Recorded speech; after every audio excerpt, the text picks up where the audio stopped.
Hi, Internet. Today is a very happy day in my life. A super happy day. One of the best days of days, honestly speaking.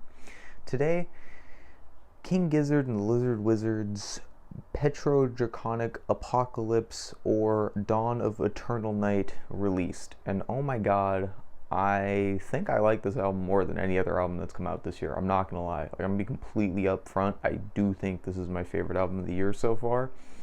And JPEG Mafia dropped this year, which, coming from me, the biggest of dick writers, that's a pretty big statement. That's a pretty big, pretty bold thing to say. But why do I like it so much? First off, it's basically just Infest the Rat's Nest, but instead of us being stupid capitalist consumer bitches, it's about a cat getting turned into a dragon. And that does actually happen. That is verbatim what the story of this album is, at least in the second half. I couldn't tell you what the first three songs are about, but honestly, I kind of think that adds to it. Like, the entire album is just Mad Max, the album, and it works. It's amazing at doing that. The breakdowns are insane. The guitar riffs are just chunky, they're meaty, they're drenched in just vibes and coolness. I don't know, it feels like something straight out of like a action movie. I don't even have good like big words to use to describe this album. It's very much prog metal, speed thrash type shit, but it does it in such an interesting way.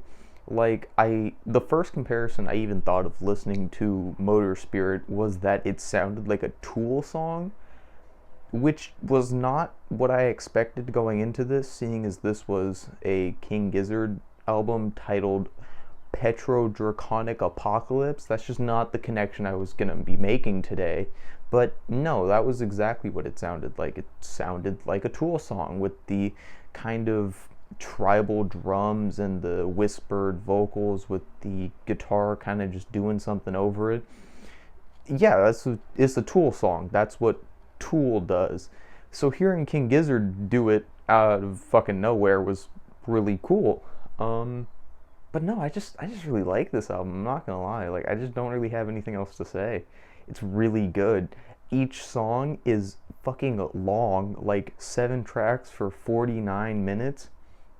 Each one is a multi-chapter epic in its own right, and then there's an overarching story to the whole thing which ties it together really well. I like that Motor Spirit, like the spirit of Motor, is like a big thing about this album. I also like that it's still an apocalyptic album. I like that Infest the Rat's Nest gets to kind of continue through that, like, what's the word I'm looking for?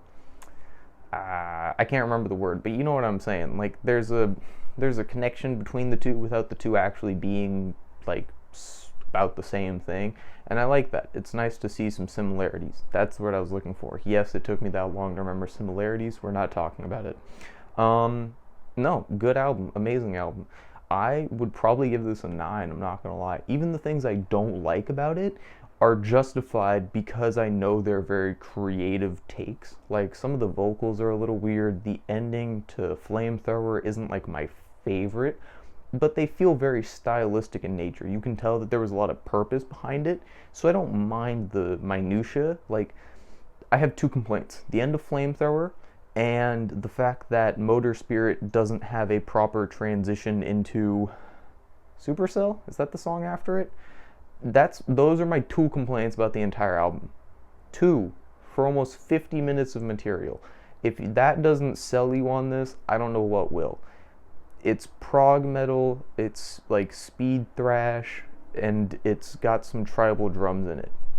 It sounds like Tool if Tool was snorting meth in Australia. I'm assuming something to do with Australia because they're Australian, and because, have you seen what Australia looked like 9 times out of 10?